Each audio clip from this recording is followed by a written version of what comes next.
Hare Krishna, Krishna Krishna, Hare Hare, Hare Rama, Rama Rama, Hare Hare. Hare Krishna, Krishna Krishna, Hare Hare, Hare Rama, Rama Rama, Hare Hare. Hare Krishna, Krishna Krishna, Hare Hare, Hare Rama. ओम नमो भगवते वासुदेवाय। ओम नमो भगवते वासुदेवाय। ओम नमो भगवते वासुदेवाय। ओम अज्ञानतिमिरान्धस्य ज्ञानाञ्जनशलाकया चक्षुरुन्मीलितं येन तस्मै श्री गुरवे नमः। श्री चैतन्यमनोभीष्टं स्थापितं येन भूतले स्वयं रूपकधामह्यं ददाति स्वपदान्तिकं। वन्देऽहं श्रीगुरो श्रीयुतापदकमलं श्रीगुरून् वैष्णवांश्च श्रीरूपं साग्रजातं सगणरघुनाथान्वितं तां सजीवं साद्वैतं सावधूतं परिजनसहितं कृष्णा चैतन्य देवं श्री राधा कृष्ण पादान् सललिता श्री विशाखान्वितां च। हे कृष्णा करुणा सिंधु दीनबंधु जगत्पते गोपीश गोपिका कांत राधा कांत नमोस्तुते। तप्तकाञ्चन गौरांगे राधे वृंदावनेश्वरी वृषभानुसुते देवी प्रणमामि हरिप्रिये। वाञ्छाकल्पतरुभ्यश्च कृपा सिन्धुभ्यैव च पतितानां पावनेभ्यो वैष्णवेभ्यो नमो नमः। नमो विष्णुपादाय कृष्णप्रेष्ठाय भूतले श्रीमते भक्तिवेदांत स्वामिनिति नामिने। नमस्ते सरस्वती देवे गौरवाणी प्रचारिणे निर्विशेष शून्यवादी पाश्चात्य देशधारिणे। जय श्री कृष्ण चैतन्य प्रभु नित्यानंद श्री अद्वैत गदाधर श्रीवासादि गौर भक्त वृंद। हरे कृष्ण कृष्ण कृष्ण हरे हरे, हरे Ram Ram Ram Hare Hare. Hare Krishna. We welcome everyone for the 4th day session of the Essence of Sanatana Dharma series. Today we will be discussing about the different kind of yogas. So this is today's topic, the different types of yoga. Okay, what we learned yesterday? So anyone would like to summarize this, or I'll go ahead? Anyone like to do this? Anyone like to summarize by seeing this slide? Okay, I'll do this. So yesterday we saw whether, first of all, we covered whether the material nature is God or not, because some people say the nature is God. So that we have explained it is not possible, because material nature is like a mother. It cannot function as father, and it cannot function without father. So material nature is Krishna's energy, it is God's energy, it cannot function separately. And then we also talk about how the process creation happens when Vishnu looks at Durga, and then she unites with Shiva, and then the Shiva Parvati, when they combine, then the creation starts. That's the creation. So the mother is Durga, and the vision is given by Vishnu, and then Vishnu's form as Shiva, he is helping in creation. So that is why the process of creation means it is including Vishnu. So it cannot be separate. So the material nature alone cannot be supreme. We came to that conclusion. So then we come to know that based on the Shastra, there can be only one God. There cannot be many gods. Then we came to the point. Then what about the so many gods are there in Hindu religion? And then we come to the conclusion. We had the example of the master and the servant. So if there is a master, there should be many servants. And we also know for a fact that Saraswati and Indra, Chandra, Varuna, they are all department heads. Nowhere else they were mentioned as the overall head. And Krishna is mentioned as overall head. It is approved by Shiva, Brahma, all the great personalities, they accept it. All the 18 Puranas establish the fact that Krishna or Vishnu is the topmost. Right? So we understood that demigods are the servants of Krishna, and when you worship demigods, you are indirectly worshipping Krishna, as they are agents of Krishna. Even though it is indirect worship, it is done in a wrong way, so you cannot equate them in the same level. So we established the fact that Krishna is the master of all demigods based on the Shastra. And then we also saw the definition of supreme personality of Godhead. So he is a Godhead. Even though there are many small gods, But there are some godheads like Brahma, Shiva. There are godheads. They are super gods. They're powerful gods. Indra, but he's supreme godhead and he is a person. That is why supreme personality of God, that Prabhupada used the word. And we also discussed about what about the gods of other religion, and then we came to the conclusion that the God can be only one. So we have to look at the description of the God. If the description of the God of any religion proves that he is eternal and he is not subjected to death, he is all powerful, and he is Krishna, the same God, that we have to conclude. So that's why we saw that we have to understand the God with characteristics, not by the name. We gave the example of water, just like a water. Water cannot be water can be called by different names in different language. But what is the water? That's what we saw in last session. And now we shall go to today's session. Today's session, we are going to talk about yoga. First of all, we have to know the definition of yoga. Anybody can say what is definition of yoga? What is the meaning of yoga? Any volunteers? Connection. Yes, yoga means connection. So like we are connecting ourselves with Supreme, it is yoga. When you're trying to link yourself, just like I'm here and then Krishna is there, the God is there, and I have to connect myself with God. That is the solution for all the miseries of life.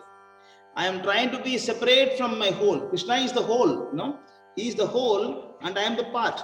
So the part can be happy as long as it is united with the whole, just like this finger. The finger is part of my body. The finger can be happy if the finger is with my body. The moment finger goes away from my body, it cannot be happy. And similarly, we are part of God, Krishna, and then we are, due to our mind, intelligence, we think that we are the body. But when you come out of the conception, and then when you are trying to link up with the Supreme, that is yoga. So let us have a small recap what all the things we have established so far. First session, we established the fact that we are not body, we are not mind, we are not intelligence, we are not false ego, we are soul. And second session, we established the fact that who can be God, right? And second session, we established that what is the qualities of God, and then the third session, we established the fact that who can be God. And then the fourth session, now today, then we came to the conclusion that Krishna is the only God. Now we are going to talk about how to link ourselves with Krishna, the God. That is yoga, So, I just want to answer some question asked by some devotees, somebody asked a question, sir, why do you stress so much on Krishna? Are you not, what to say that, are you not biased? Why are you taking stand only for Krishna? What about, why not Shiva? Why not Brahma? See, the thing is, when you are trying to come to some conclusion, you have to come open-minded. When you are coming with some conclusion, it is difficult to establish a fact, because whatever I say so far, it is all based on evidence. Whenever I say something, I show you the quotes from scriptures. It is not my own speculation, or I am not trying to show Krishna as God, so he will give my commission to me. No, it is not like that. I have no commission by establishing Krishna as God. See, there should be one God, cannot be many God, no. And then we are trying to research. The human life is for researching. So based on the research, the Shastra, we come to the conclusion that Krishna can be God.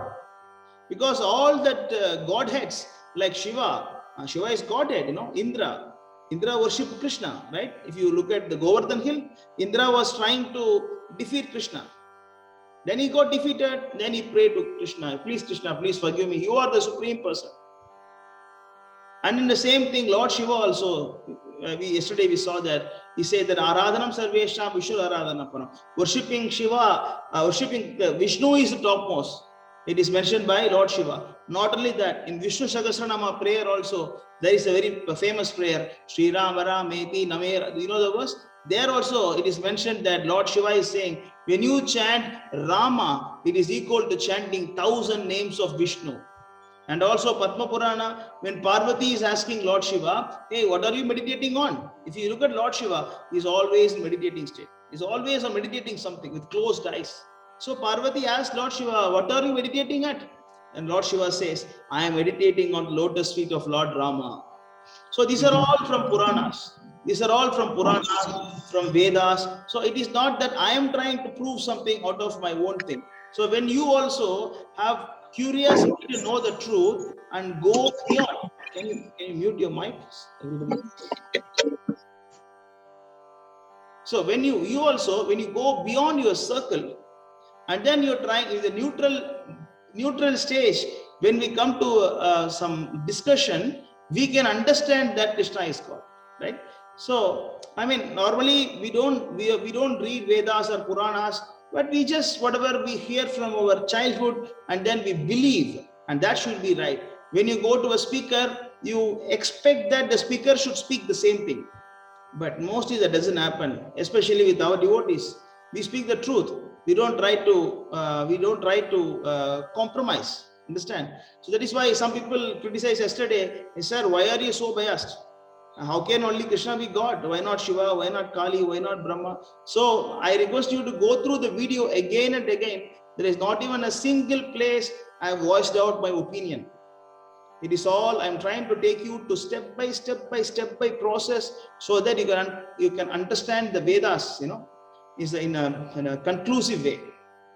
Okay, we'll come back here. So what is yoga? Yoga means we are linking ourselves with the Supreme God, Krishna, Supreme Person, Krishna. Okay, that is yoga. A link up, that is connection, creating a connection, establishing connection between me and my God. That is yoga.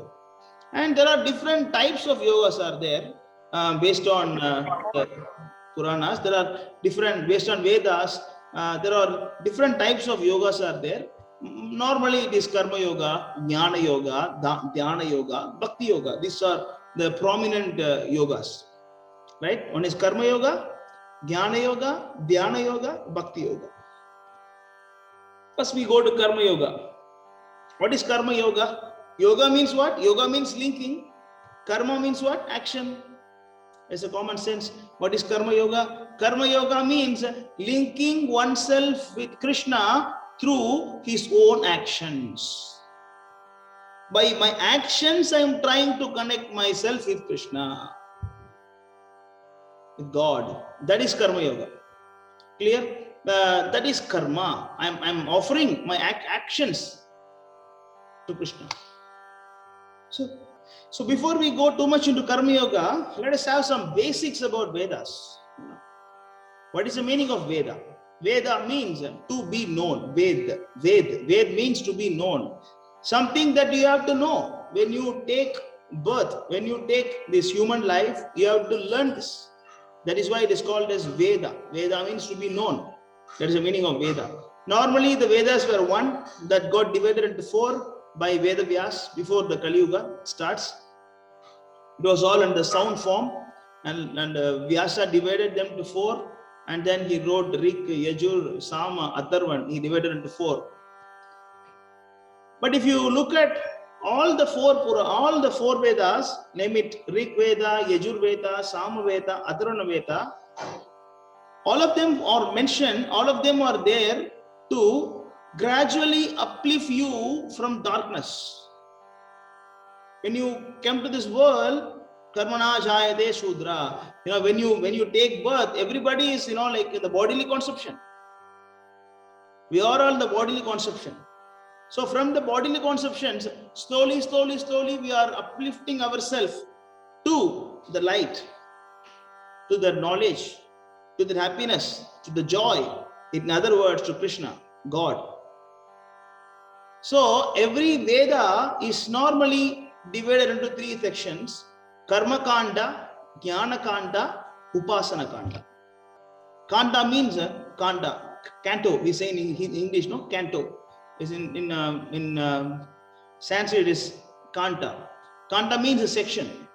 The Karma sections, and Jnana sections, and Upasana sections. Karma sections of Veda is the preliminary portion of Veda. in initial stage, you are encouraged to activity. See, for the self-realized soul, even Krishna says in Bhagavad Gita, if you know that you are a soul, why you have to work? Suppose if you know you are not the body, why you have to eat? Why you have to sleep? Yeah, but there are many yogis, they are in the Himalayas, they are different places. They are living simply by swallowing air. By breathing, they are living. Yeah, by the prana, by the oxygen, they are living. It is possible. But of course, not for us, for that kind of people. But we are not in that level. So instead of not doing any activity, Krishna is encouraging us to do some activity. So, but a regulated way. Suppose I want to eat, right? What I should eat? Can I eat everything, anything and everything? No.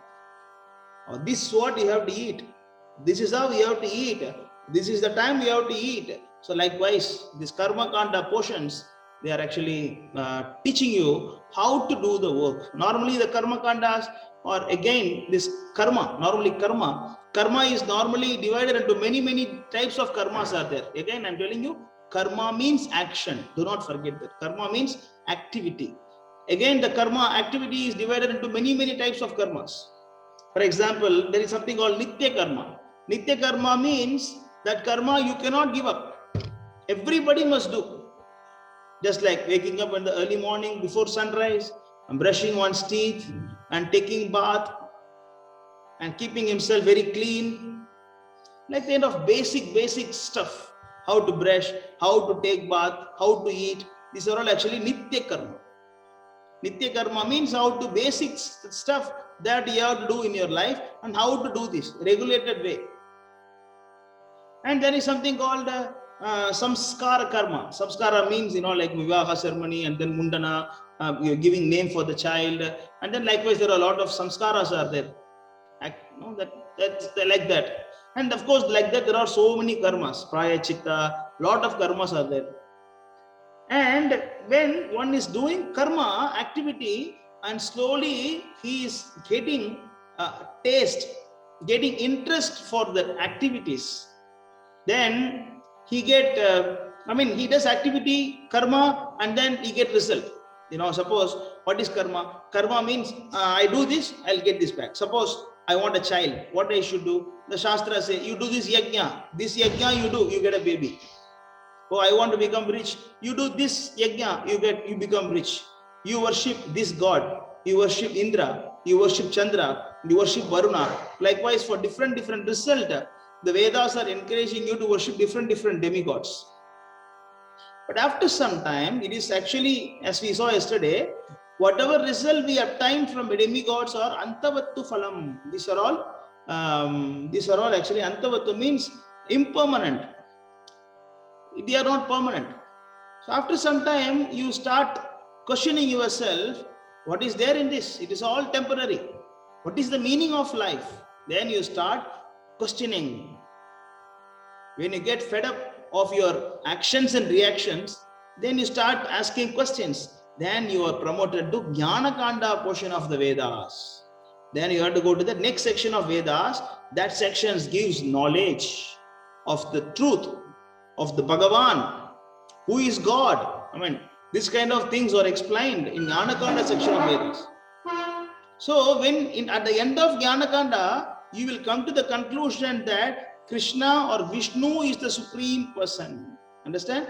That is the end of Veda, as explained in Bhagavatam. Vasudeve para Veda, Vasudeve para Tapa, Vasudeve param Jnanam, Vasudeve para Kriya. Everything, the purpose of doing yajna, the purpose of studying Vedas, the purpose of doing tapasya is to understand Vasudeva. In the same sloka, it is also mentioned that Vasudeve param Jnanam, the Parama Jnana, the topmost intelligence is Vasudeva. Understand? So when you come to that last section of Jnana, you understand that Krishna or Vishnu is the topmost. After what you do? After you know they are supreme, then you go to that level of Upasana. Upasana means, any volunteer can answer? What is upasana? Anybody knows? Worship, the worship of any god. Upasana means worship. Yes, upasana means worship. Once you know Krishna is God, you start worshipping him. It is not only Krishna, you also worship demigods. So the upasana portion of the Vedas, they encourage you to worship God, Krishna, also demigods. So this is three kind of gradual development from karma to jnana to upasana, right? Same thing. First of all, the yoga also, when you link with Supreme, we first of all go to karma yoga. Karma yoga means you engage your activities in the service of Krishna. That is karma yoga, right? So then we have to understand what is karma, what is karma yoga. What is karma? What is karma yoga? You are doing your actions for your own senses, unrestrictedly, without any control, without any controller, without any limit. You do whatever you like. After all, I want money. After all, I want sex. After all, I want a car. I'll do whatever I like. That is karma. Karma yoga is not like that. Karma yoga, what you do normally is that same thing, I want some result. See, karma yogis are not sannyasis, They want something. They want food. They want shelter. They want wife. They want children. Sometimes they need sex also. Everything, whatever you need, everything. There is a method to do. The Shastra explains, okay, you want this. Oh, you do like this. You do like this. Through this way, you can get this. Or this tapasya you do to get this result. This karma yoga. Karma yoga means you get the same result. That's why, see, even the Shastra explains how to eat meat, how to drink liquor. Yeah, it is there. It is not that in olden days they don't eat meat. Yeah, they eat meat. Even they offer animals in the sacrifice. At the end of the sacrifice, they eat the meat. Even demigods eat meat. Indra, Chandra, Varna, they also eat meat. It is not that, no, they are vegetarians. No, it is not like that. But not unrestrictedly. Unrestrictedly, no. The restricted way. There is a method, how to do, how much to do, which can be offered, which cannot be offered. Likewise, lot of regulations. It is totally different from animal killing. That is why when Kali Yuga started, people started misusing the Vedic portions for killing and eating. That is why Lord has appeared as Buddha, and then he said that no need to follow Vedas. Vedas are wrong. Don't kill animals. So Lord Buddha has come to stop animal killing. Anyway, my idea is, what I am trying to say is, Karma Yoga is actually a method prescribed in the Vedas to achieve your results in the controlled way, prescribed way. That is Karma Yoga. So doing his own work and Karma Yoga, they are not same. Then we have to understand the Yajna cycle. Yajna cycle, we are human beings and there are Devatas. They are Devatas. I didn't share this. I wanted to share this. Okay. They are Devatas. Let me show here. So the Devatas and human beings, we are all connected to each other, We all depend on each other. One volunteer can be ready to read this. So we are all connected to each other. And depend on each other, another word. That is why here you can see that chapter 3 of Bhagavad Gita mainly deals about Karma Yoga. Anybody can read this translation? Hare Krishna Prabhu, may I? Please. In the beginning of creation, the Lord of all creatures sent forth generations of men and demigods, along with sacrifices for Vishnu, and blessed them by saying, "Be thou happy by this yajna," sacrifice, because its performance will bestow upon you all desirable things. So what we understand is that Lord has created the men and also Devatas. Both of them were created by the Lord. He created, and then he say, okay, you do yajna and both of you be happy.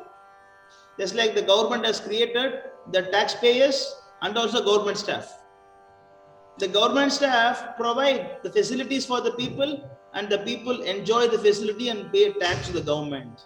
Likewise, Indra will supply rain to you, and you have to satisfy Indra by doing yajna. You have to satisfy Surya by doing yajna. You have to sacrifice Chandra by doing yajna. When you do yajna, then whatever you offer in the yajna, then the demigods eat that food. Suppose you put ghee in the yajna, why we have to put ghee in the yajna? The ghee is transferred to devatas. Why we put silk in the yajna? It is getting transferred to devatas.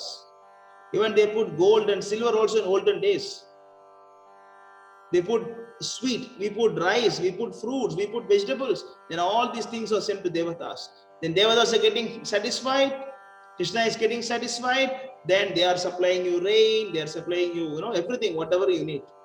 So Sahayajna means along with, if we created men and demigod, then both by though happy by this yajna. So both of you be happy. Okay, next. Read this, Mataji. The demigods, being pleased by sacrifices, will also please you.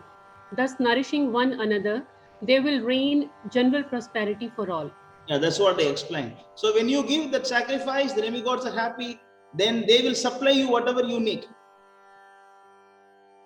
Yes. In charge of the various necessities of life, the demigods, being satisfied by the performance of yajna, supply all necessities to man. But he who enjoys these gifts without offering them to the demigods in return is certainly a thief. The word is stena. Stena means thief. Stena means thief. Understand? So when you take from demigods, just like oh Indra, you want to give rain, you give rain. I won't do yajna for you. I'm not going to do yajna. I'm going to eat nicely, sleep nicely, and watch my phone. And I'll have sex unlimitedly. I'll do everything whatever I like, but I'm not going to satisfy you. You keep on giving rain.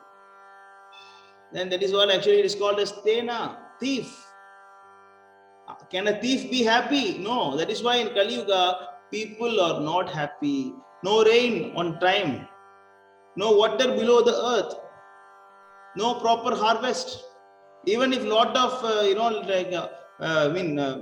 food is ready for harvest, then the rain comes and spoils the whole thing. We get a lot of storms, so many problems because we are not satisfying the devatas. Can you read this, Mataji? The devotees of the Lord are released from all kinds of sins because they eat food which is offered first for sacrifice. Others, who prepare food for personal sense enjoyment, verily eat only sin. So if you don't eat what is offered to Krishna, you're eating only sin, even if it is vegetarian food. Anyway, this is yajna cycle. This is yajna cycle. Whatever you see here, this yajna cycle. So it means yajna cycle means you are giving them and they are giving you. But when you break the cycle, then the problem starts.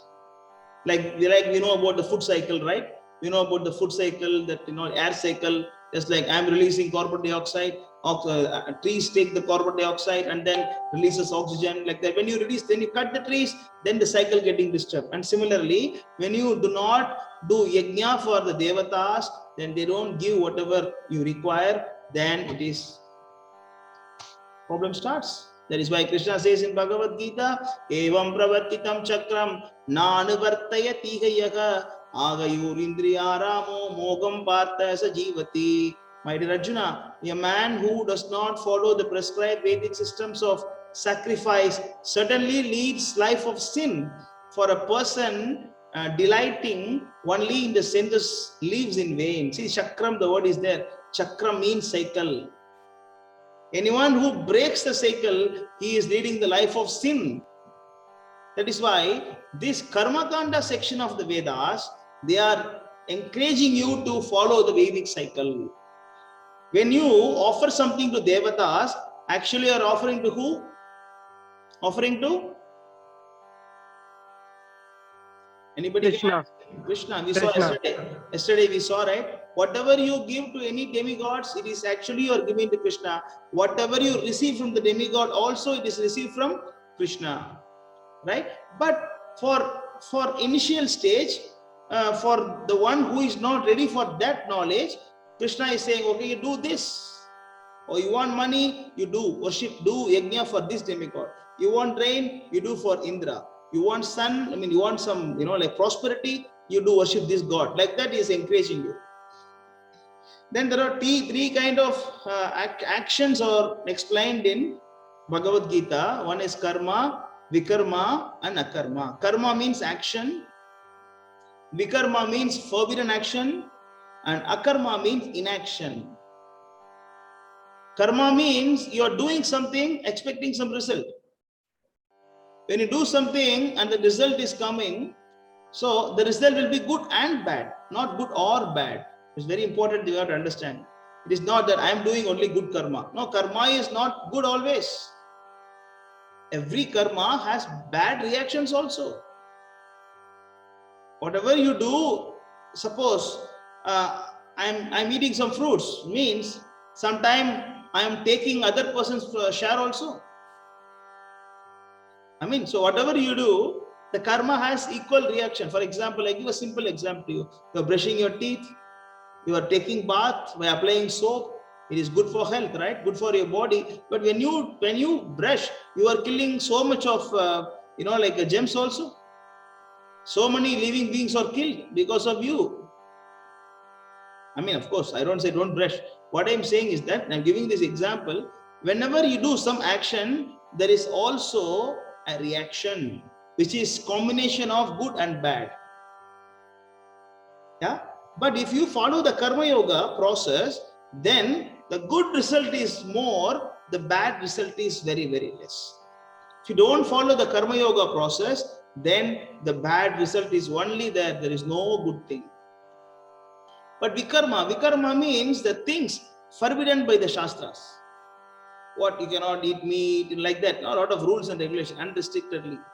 A lot of rules and regulations, sir. Just like the being terrorist and then killing other living entities and harming other living entities and being violent unnecessarily. Likewise, all the activities, vikarma, forbidden activities, this has only sinful reactions. And there is something called akarma. Akarma means I am talking and you are hearing. It is akarma. Because I am talking without any material benefit. And you are also hearing without any material benefit. By hearing this lecture, and you are not going to get even 1 rupee profit. You are not going to get anything. You are not, okay, I didn't say that, okay, you come to my session, you will become millionaire. Did I say that? No. I said that you please come, you will know about God. Yes. So you come here to know about God. It is inaction. Inactions means that is action in Krishna consciousness, God consciousness. You are doing this expecting only the spiritual benefits.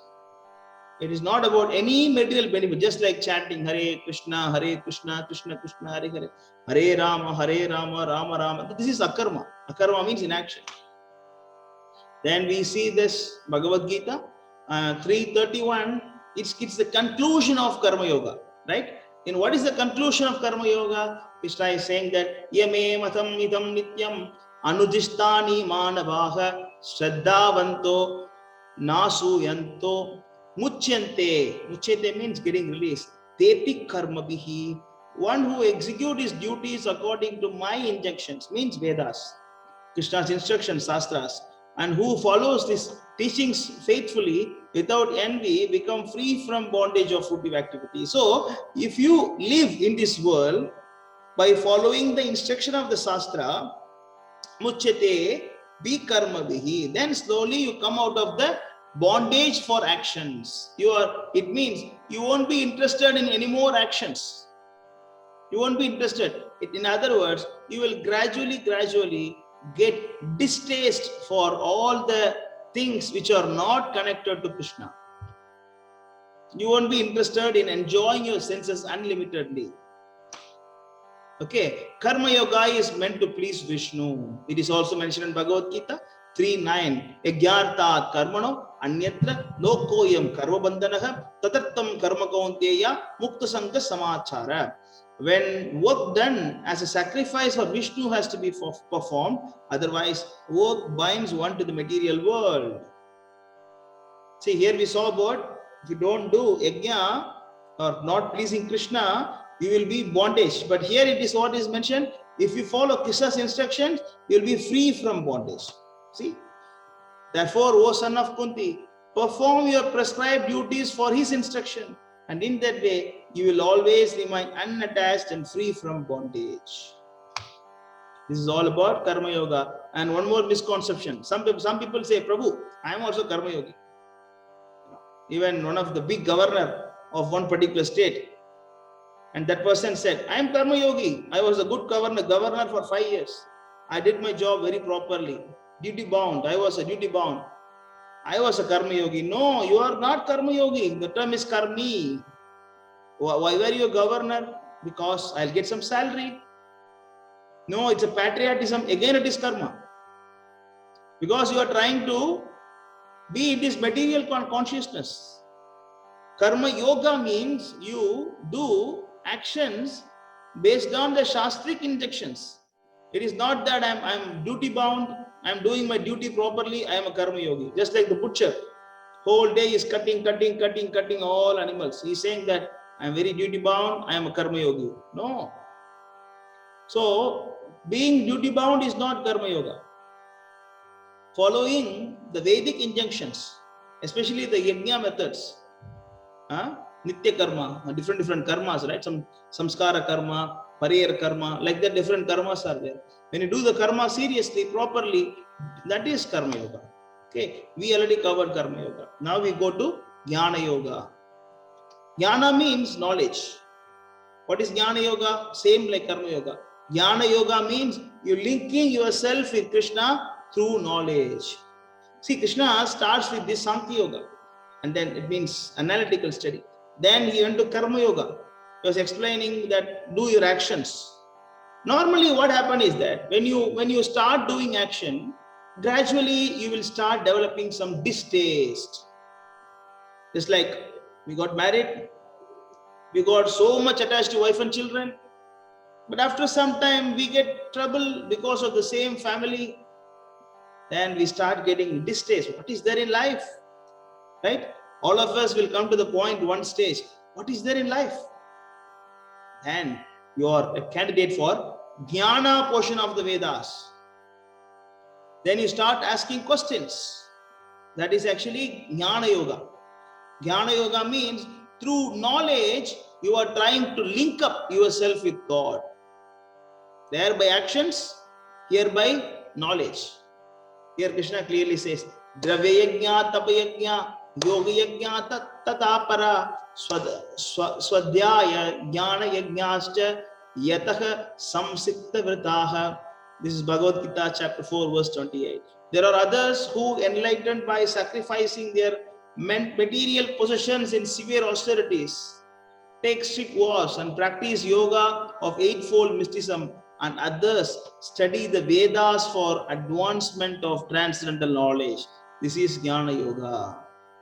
They read the Vedas and advance in transcendental knowledge. It means you are trying to cultivate knowledge, and then you are trying to realize why I am suffering, who am I, who is God, where is He, why am I getting old, why am I getting disease, why I have to die. You get all these kind of questions, and then finally you come to the important question, who is God? That is Jnana Yoga. It will gradually develop you. There are two kinds of acquiring knowledge. One is ascending path, another one is descending path. Just like this fellow, you don't know what is car, and the car got some problem. He is worried now, you don't know how to fix the car. So what is he going to do? He is going to remove all the parts of car one by one. He is going to study the car mechanism by his own knowledge. Yeah, he may get success in that. We don't deny, he may get success. It is possible. He may get success. It is possible. But actually, if you see, but there is another guy here, he's an expert in this. He's a car mechanic. You go to the car mechanic and then you tell him, my dear sir, my car has some problem. He will fix it for you within a second. I mean, just for example, very fastly, he will repair the car for you and give it to you. So the ascending path of acquiring knowledge means you start research by your own intelligence and then your own mind, by your own knowledge, experience. Based on that, you are trying to understand God. It is troublesome path. That is not easy path.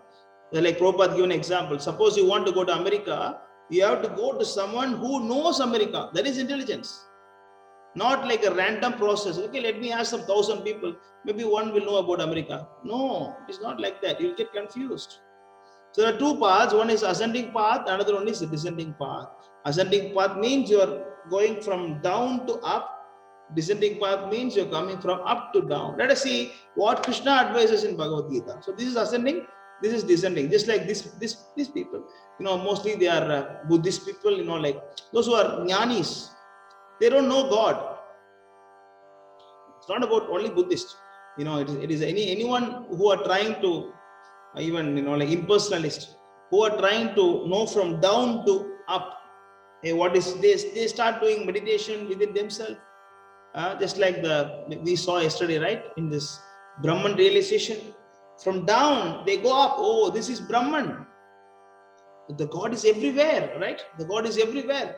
Oh, He also within me. Oh, Paramatma. Then I start loving this God. Then, oh, He's also in the Vrindavan. He is also in Vaikuntha. Oh, that is His personal form. Like that, you go from down to up to up to up to up to the topmost level. That will take long time to reach that stage. But there is another path called descending path. It is called as Acharya Upasana, Acharya Sampradaya. You come through the proper teachers, those who have dedicated their life for propagating Krishna consciousness. See here, Krishna is informing to Brahma. Brahma is informing to Narada. Narada is informing to, likewise. The parampara is going. This our spiritual master, His Divine Grace, A.C. Bhaktivedanta Swami Prabhupada. He is our spiritual master. I can give an example. It is not that he is the only one guru. I don't say like that. No, there are many qualified gurus. Right? You can go to any one of them coming down like this. Who can teach you who is God? And same thing is explained by Lord Krishna in Bhagavad Gita, the beginning of 4th chapter. Sri Bhagavan Uvacha. Anybody want to read this? Translation? Yes, Prabhu. Please. The blessed Lord said, I instruct these impressible signs of yoga to sun god, Vaishnavas and Vaishnavas instruct to Vivasvana. Instructor is to the Manu, the father of the mankind, and the Manu to instruct to the what is this? Ishwaku. So here Krishna is saying that I instructed yoga system to Vivasvan. Vivasvan means sun god. Then sun god instructed to Manu. Manu instructed to Ishwaku. See, the word is very important. Evam parampara praptam. Parampara means, we have the word in many languages. Parampara means that disciplic succession. Guru Sishya Parampara. In this parampara, it is all about Auroha Baddha, Auroha Panta. Auroha Panta means path. Auroha Panta means the downward, descending lineage. The supreme science was received through the chain of disciplic succession, and the saintly kings understood in that way. In due course of time, the succession was broken, and therefore the science appears to be lost. Yoga Nashta Parantapa. It means when you do not try to understand the knowledge through the descending process, and you'll be confused. Yoga Nashta. It means you cannot understand this yoga. Understand? This is what Krishna is saying in Bhagavad Gita. And let us see the same thing explained in Bhagavad Gita again, descending path and ascending path. We go here. Chapter 4, verse number 33 to 37. Suppose I skip 36, you can also read it later on. Anyone can read this? Yes, Prabhu. O chastiser of the enemy, the sacrifice of knowledge is greater than the sacrifice of material possessions. O son of Pritha, after all, the sacrifice of work culminates in transcendental knowledge. So material possession means your own possessions like ghee Karma Yoga. So Krishna is saying that the culmination of knowledge is higher than this Karma Yoga. Karma Yoga means you just giving some objects, giving some geese, giving some food, giving some this for. No, more than that, you cultivate your knowledge. It is higher. O son of Pritha, after all, the sacrifice of work culminates in transcendental knowledge. Understand? No, actual Karma Yoga will lead you to Jnana Yoga. That is what the meaning of this verse. Next one. Just try to learn the truth by approaching a spiritual master. Inquire from him submissively and render service unto him. The self-realized soul can impart knowledge unto you because he has seen the truth. So here Krishna is saying, don't try this method, sir. Krishna is saying here, don't try this method. Don't be a car mechanic, don't know how to repair the car. You go to some expert. Tatvidi pranipatena pariprashnena sevaya upadeshatite jnanam jnaninas tattvadarshina, means the one who has seen the truth is telling you go to a spiritual master. And who knows the truth? And he knows, you should know the truth, not like he's a rascal, don't know anything. No, you go to a qualified guru and inquire from him submissively and render service to him. The self-realized soul can impart the knowledge unto you. So the knowledge should be given to you through the teacher, through the guru. Of course, you also can, we don't say no, we also can try the another method from going downward to upward, but it is very difficult process. Okay, this is the process recommended by Krishna. Krishna says you go to the guru. Then what happened? Next.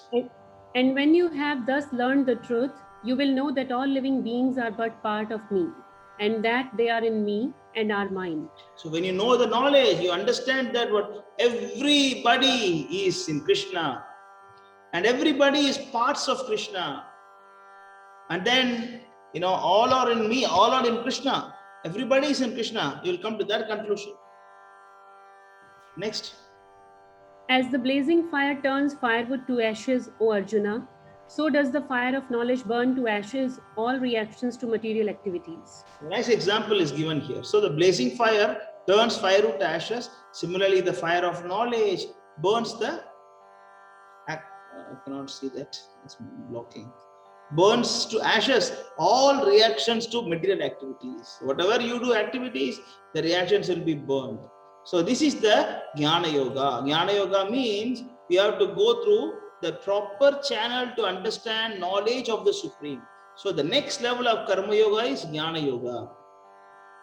And what is the end of Jnana Yoga? It is explained in chapter 5, verse number 29. Bhoktaram yajna tapasam sarvaloka maheshwaram suhridam sarvabhutanam Jnatva mam shanti rochati. Mam means me, Lord Krishna. Who is speaking Bhagavad Gita? Who is speaking? Lord Krishna. And he is saying mam. What is Bhoktaram? So can you read this translation?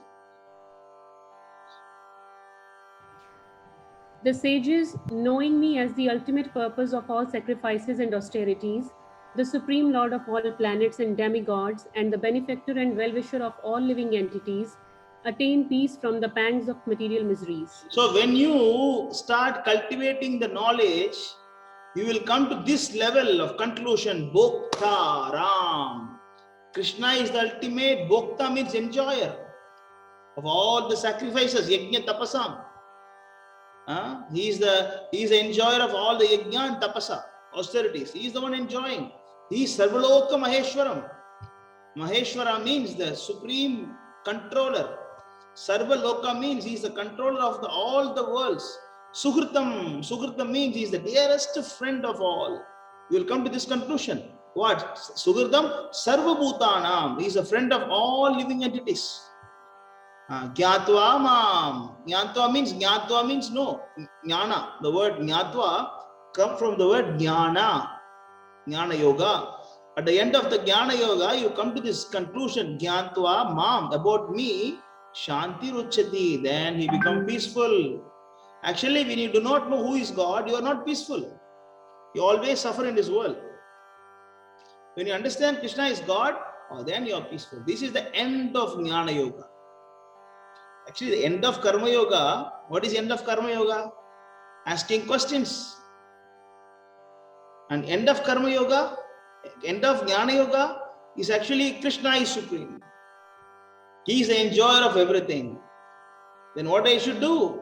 I should meditate on him. That then comes Dhyana Yoga. Dhyana Yogi means he is meditating on Krishna. It is not that, meditation means I can meditate on anything. No. Not at all. It is not allowed in the Shastras. Some people say, can I just close and meditate on something? No. No. You meditate on whichever God you like. No. This is not dhyana. As per the Shastra. Not as per me, please. Don't try to understand that, oh, this Prabhu always say Krishna, Krishna, Krishna, Krishna. No. I am proving you everything from Shastra. I am not biased. If you think I am talking about Krishna, you are biased. You are having something in your mind which is not told by me. That's why you are not able to understand this. I'm quoting every verse from the Puranas. Bhagavad Gita is actually called as Sarva Veda Sar, essence of all the Vedas, right? So this is and it is spoken by the Lord Himself. So you try to understand this. Okay, Dhyana Yoga means this next stage of Jnana Yoga. So at the end of Jnana Yoga, you understood Jnantva Sarvaloka Maheshwaram. Krishna is Sarvaloka Maheshwara. He is my Sugrita and he is the Bhokta, he is the enjoyer. When you get Shanti, you get peaceful. Once you get peace, then you are meditating peacefully on Dhyana Yoga. Dhyana means meditation. Yoga means linking. Through meditation, you are trying to link yourself with the Supreme Person. What is Dhyana Yoga? Linking oneself with Lord Krishna through meditation. Through meditation, you are trying to link. So when you talk about meditations, it is all about controlling one's mind, intelligence. You have to control. You have to control your mind and intelligence so that can be used in meditation of Krishna. That can be used in Krishna's service. Why to conquer the mind? Some people say, I want to conquer the mind. Why to conquer the mind? Here it is mentioned. Chapter 6, verse number 7. Jitatmanaha prasantasya paramatma samahitaha sitoshna sukha dukkeshu tata manapamana yoga. Translation? Who want to read this? For one who has conquered the mind, the super soul is already reached, for he has attained tranquility. To such a man, happiness and distress, heat and cold, honor and dishonor are all the same. You see, at the end of Jnana Yoga, you are theoretically understand that Krishna is Supreme, but not practically. Practically, you have not conquered the Lord. Practically, you have not realized the God. Practically, you have not understood the God.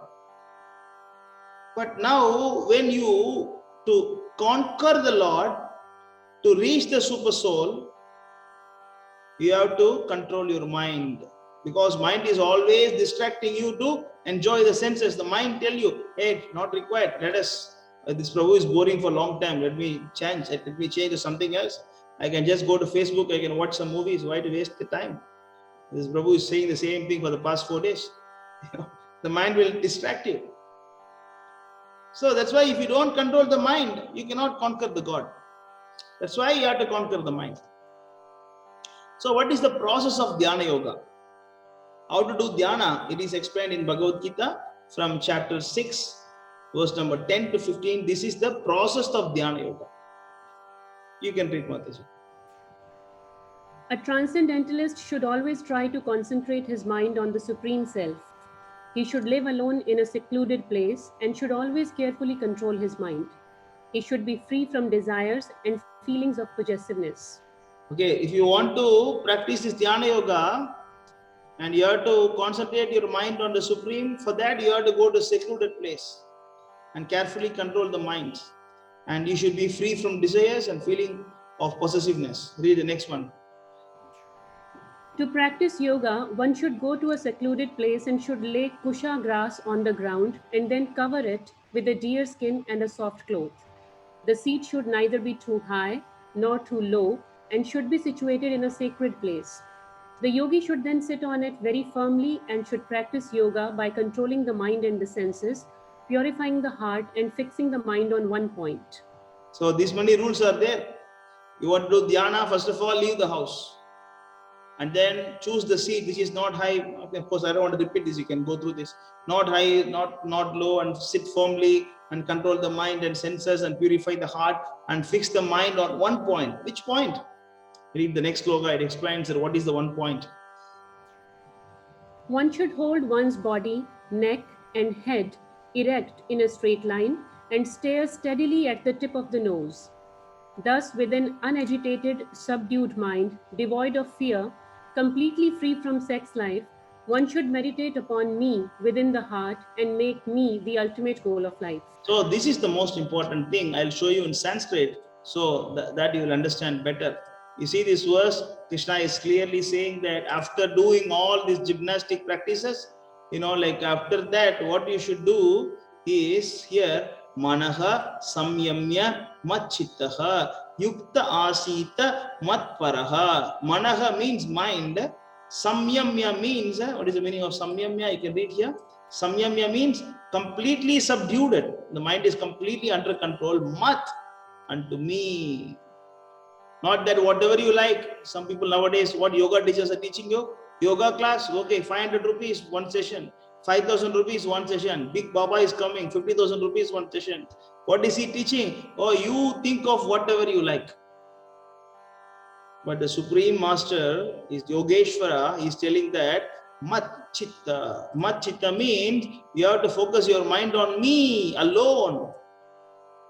Yuktaha asita mat paraha. Again the word mat, ultimate goal. You have to take me as your ultimate goal. You see, one should hold one body. Okay, what all this? Thus, with unagitated and subdued mind, devoid of fear, completely free from sex life, one should meditate upon me within the heart and make me the ultimate goal of life. This is Dhyana Yoga. This is Dhyana Yoga. Read this one, the last one. Thus, practicing control of the body, mind, and activities, the mystic transcendentalist attains to the kingdom of God or the abode of Krishna by cessation of material existence. So, by following like this, you will go to Vaikunta. You will go to Vaikunta. Kunta means anxiety. Vaikunta means no anxiety. You will go to the place where there is no anxiety. But who can follow this? Maybe Vishwajit can do a lot of vanas around him in Brajamandal. You want to try this secluded place, lay a kusa grass, deer skin, police will arrest you if you take a deer skin in India, right? You want to try this? You want to be Dhyana Yogi? No. This is yoga. It is difficult process. So, but the point is, remembering Krishna is real meditation. That's what I saw. That's what I say. It is not that you think whatever you like, and what is the ultimate result of Dhyana Yoga? That is also explained in Bhagavad Gita chapter 6, 29 to 31. This is the ultimate result of Dhyana Yoga. The result of Dhyana Yoga is not that, nowadays we ask people, what do you do by Dhyana? I get peace. I get some happiness. I get relief from my stress. This is yoga. No, this is rascaldom. It is not yoga, it is cheating. The ultimate result of Dhyana Yoga is this. The true yogi observes me in all beings. Yomam pashyati sarvatra. Yomam pashyati sarvatra. The true yogi observes me, Mam, in all beings, and also sees every being in me. Indeed, the self-realized man sees me everywhere. It is dhyana. When you do meditation on the Lord, you see Lord in every being. I can see Paramatma everywhere. And they see every living entity within Krishna. I see Krishna is within everybody and everybody is within Krishna. Not only that, the self-realized man sees Krishna everywhere. Everywhere he is seeing Krishna. For one who sees me everywhere and sees everything in me, I am never lost, nor he ever lost to me. It means we are very close, finish. We are bonded. Instead of getting bonded for material prosperities, now I got bonded to Krishna. That is Dhyana Yoga. The yogi who knows that I am the super soul within all creature, or one worships me and remains always in me in all circumstances. You see here? This is the end of Dhyana Yoga. But this is rejected by Arjuna. I am sorry. Yoga process rejected by Arjuna, not Krishna. I mean, I think I was drowsy while typing this. Yoga process rejected by Arjuna, not Krishna. It is rejected. You see here what Arjuna said, chapter 6, verse number 33 and 34. Arjuna is saying, oh Madhusudana, this system of yoga, who want to read this? Who want to read this? 6:33. Mataji, you can read this. Yeah. Arjuna said, O Madhusudana, the system of yoga which you have summarized appears impractical and unendurable to me, for the mind is restless and unsteady. And that's what he's saying. He's saying that actually, yogas tvaya proktaha samyena madhusudana ekastyaham na pashyami chanchalava sitam stiram. It is very difficult to practice. You are telling me to go to the forest. I am Kshatriya, you know. I have so many wives. How to give up my wife? Arjuna has so many wives. How to give up all the wife? How to give up the kingdom? How it is possible? Nowadays, no forest. Even the vanas, no forest. All the vanas, even the 12 forests of Vrindavan also, all are slowly becoming, modernized. Where is the forest nowadays to do this? So it is not practical. Even 5,000 years back, Arjuna rejected this, and now it is not at all possible. This kind of Dhyana Yoga, Karma Yoga, Jnana Yoga, these are all not at all possible in this age. Then again, is continuing. Arjuna is continuing. You can read this. For the mind is restless, turbulent, obstinate, and very strong, O Krishna, and to subdue it seems to me, more difficult than controlling the mind. Than controlling the wind. I rather control wind, because Krishna has, he has the Kandiva, you know. He'll take one bow, he'll control the wind. He will control the rain. No, he's like that, you know. He can control the wind. When all these are possible. In the archery, you know, in this art of fighting, all these are possible. But I cannot control my mind, Krishna. It is not difficult. Sorry, it is not easy. It is difficult process. Then finally, Krishna is advising Yoginam api sarvesham madgater antaratmanaha shraddhavan bhajate yomam. The word is introducing Krishna. Bhajate yomam same yukta tamo mataha. So Krishna is saying, and of all yogis, yoginam api sarvesha, means out of all yogis, madgater antaratmanaha. Madgati, gati means I am the only shelter, abiding in me. He who is always abides in me with great faith. Shraddhavan. Shraddha means faith. The one who always abides in me with great faith, worshipping me in transcendental loving service, the bhajata. See, in karma, jnana, dhyana, there is no bhajata, you know. There is no worshipping. There is no worshipping. Now Krishna is introducing the word bhajate yomam, you worship me. Same yukta uttama. Yukta uttama means he is actually greatest yogi. See, Arjuna rejected this yoga because it is difficult. But Krishna is not telling, okay, you do this, this is easier. No. Krishna does not say, this is easier, Arjuna, you do this. No problem. That is difficult, leave it. You take it, this is easier. No. Krishna does not use the word, this is easiest yoga. He says, this is the greatest yoga. The topmost yoga. Yukta Uttama. Anyone who is Bhakti Yogi is the topmost. He is better than Karmi, he is better than Karma Yogi, he is better than the Jnana Yogi, he is actually better than this Dhyana Yogi, he is better than everybody. Because at the end of Karma Yoga, what is Karma Yoga? we have to please Vishnu, right? Chapter 3, verse number 9. Just now I revised, right? Jnartat karmano. What is karma yoga? To please Vishnu. Okay. Then what about Jnana yoga? To understand Vishnu is supreme. Then what about Dhyana yoga? You fix your mind on Vishnu and then you meditate on him. I mean, you can bypass all these and directly engage in Bhakti yoga. You see, the karma will lead to Jnana, Jnana will lead to Dhyana, Dhyana will lead to Bhakti, but you can also directly go to Bhakti by bypassing all these three things. Directly also you can go to Bhakti. That's it, the session for today. Bypass. Yeah, I think I finished exactly 1 hour time today. Okay, so now let us see what is the questions in the chat. We'll answer the questions and then we'll come to that. What is difference between demigod, semigod and God? So yesterday I was explaining God is Krishna. There is no God. There is only one God who is Krishna. Demigods are servant of God. Like Indra, Chandra, Varuna, Vayu, Agni, they are all demigods. And the semi-gods, they are servants of demigods. Just like Charanas, just like the Gandharvas, just like the Vidyadharas, they're like Ramba, Menaka, Urvasi, and then all these kind of servants. They are semi-gods. They are actually the servants of demigods. That is God, demigod, and semi-god. What is pray and worship? These are two different English words. Anyway, prayer is actually, what is that? Pray. If you say prayer means, you're asking something to God. That's what you mean?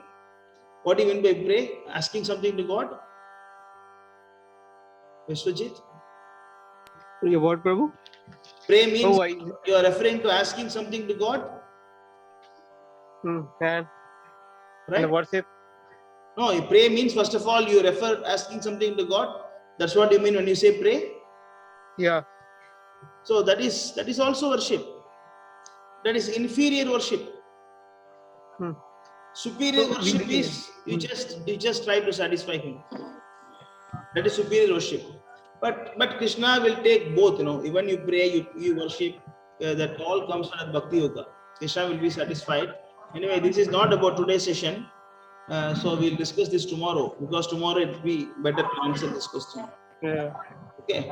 And Sunil Kailash, I have read somewhere, others can please mute the mic. Sunil Kailash, I have read somewhere that Sri Ramakrishna Paramahamsa attained mukti through bhakti towards goddess Mahakali. My question is it possible to attain mukti through other sampradayas? Okay, Sunil, the thing is, you read somewhere, right? So that you have to clarify first from where you read, and then whether you read from the proper source, and then that source is trustable or not, and whether what is the evidence that he got mukti by worshipping Mahakali. All these questions are there. So we are not here to establish something that we like to do. We are trying to help everybody. People will say so many things. Suppose I know somebody in Pondicherry. I'm in Pondicherry, so I can speak of Pondicherry. There is one Mataji. She liked one particular politician, and she say he is my God. For example, she says that Modi is my God. I am Modi Bhakta. She say actually I am Modi Bhakta. Yeah, but what to do? That is her misfortune. It is her misfortune. See, likewise, people have different misconceptions, and people have different philosophies, different versions. So the first question to ask some people like that is, can you give the evidence? Just like I'm presenting you that Krishna is God. I'm presenting you based on the Vedas. Yesterday I showed you so many proofs. Because it is 1 hour session, I'm not able to show a lot of proof. If you call me privately, I can give proof, hundreds of proof. I can explain proof after proof after proof. Likewise, like suppose I like Modi, I will say Modi is the best. Suppose if I like Rahul Gandhi, I will say Rahul Gandhi is best. If I like Trump, I will say Trump is the best. Everybody will advocate, just like somebody will say Shiva is the best, Muruga is the best, and Skanda is the best, and then Ganesh is the best. Why is best? Because I like him. No, but that is biased. You are trying to be biased. That is not proper. That is not proper, So the thing is, if someone says something, the first question you should ask is, sir, please, can you please give the evidence to me? Which Purana it is? Which Veda it is mentioned? Which Upanishad it is mentioned? Can you please give the proof? Then you won't be cheated. You won't be cheated. Just like the so many Babas in India, they call themselves as God, right? And after some time, they'll go to jail. We are seeing this every day. But why the people are getting cheated? Because they want to be cheated. Because they think that, oh, my belief and that Maharaj or the Swami's belief are together. The Swami also feels the same way I feel, so I should go to him. So we go by the feeling. We go by the feeling. That is not right. We have to go by the Shastra. So for your question, if someone say like that, first of all, you have to ask these questions.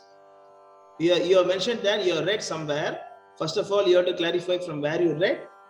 And second thing is that Ramakrishna Paramahamsa attained mukti by worshipping Ma Kali. That also you have to verify the fact. What is the proof for that? And next question, is it possible to attain mukti through any other sampradaya? See, sampradaya is different. I want to clarify that first. Sampradaya is different. And worshipping demigod is different. Sampradaya means different schools. Different school is different sampradaya. All the schools have same syllabus.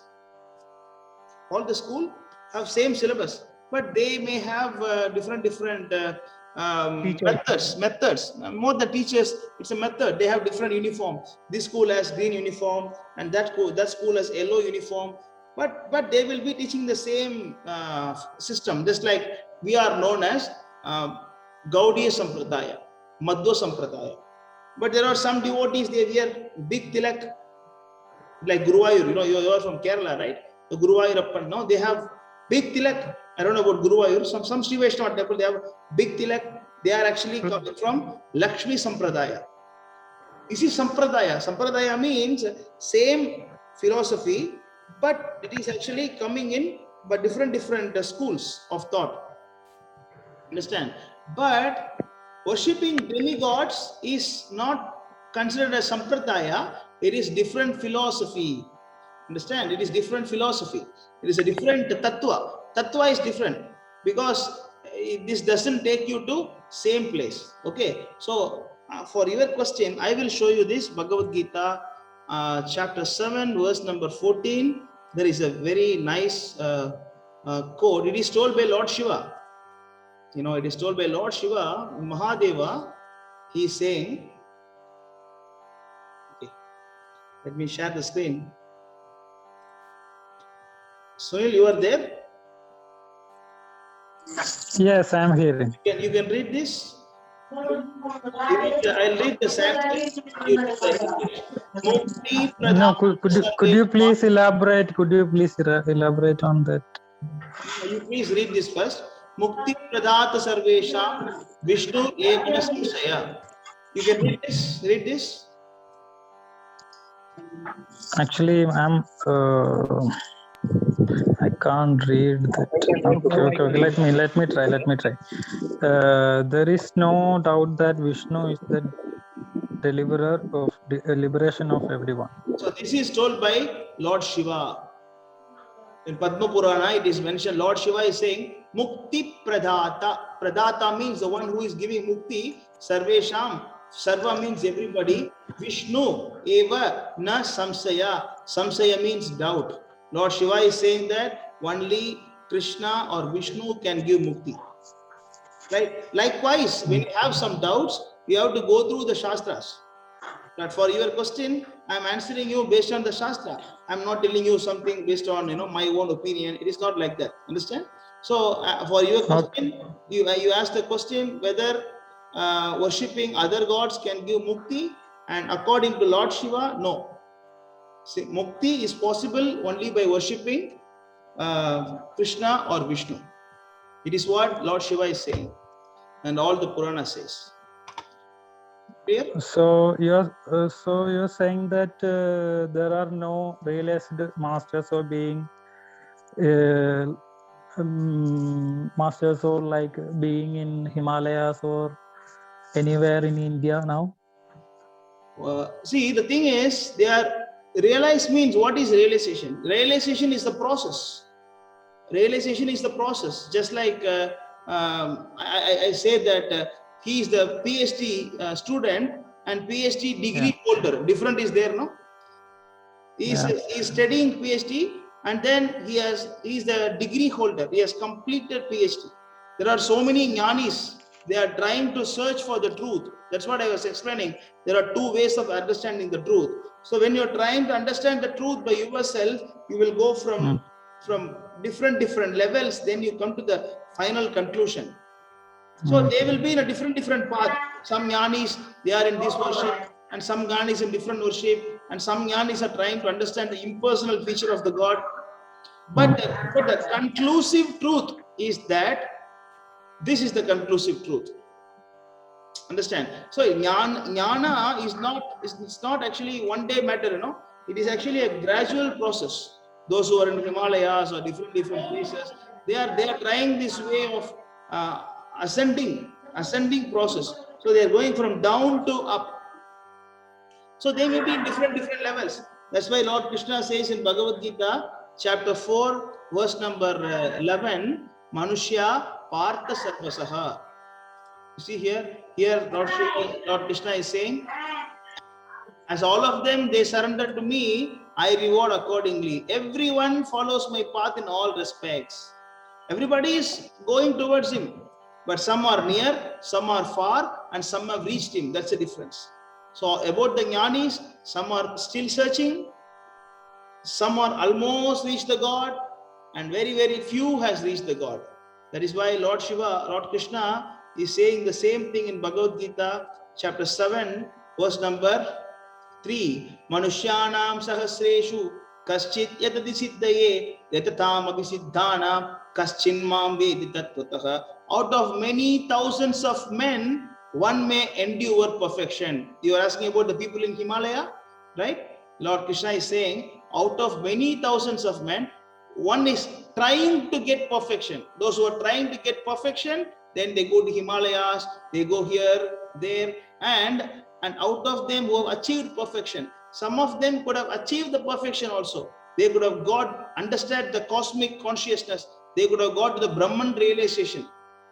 But Krishna says that Kaschin Mam Veti Tattvataha. Mam means me.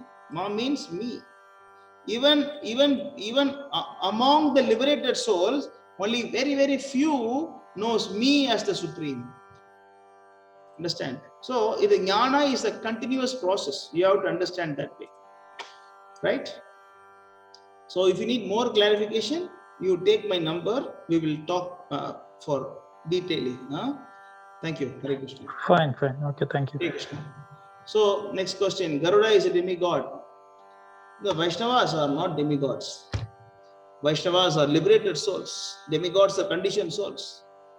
Garuda cannot be demigod. He is a resident of Vaikuntha. He is a servant of Lord Vishnu.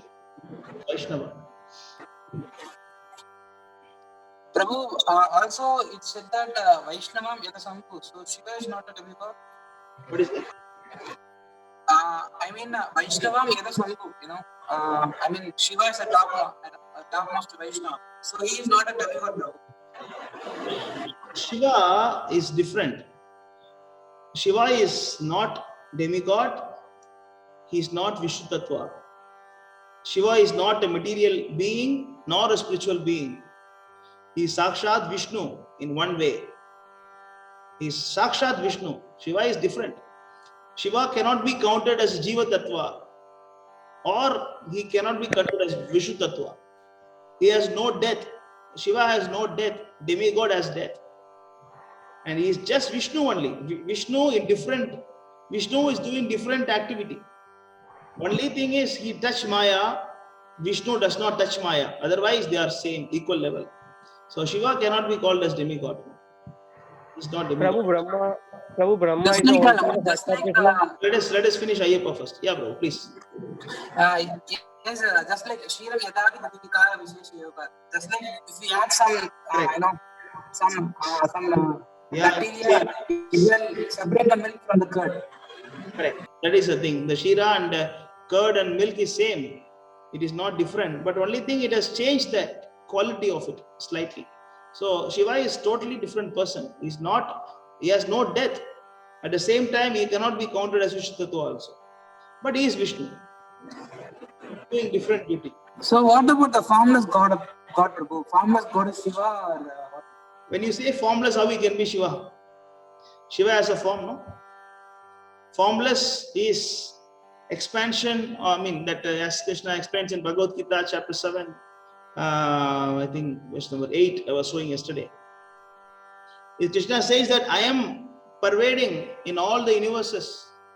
You know this verse, chapter 7, verse number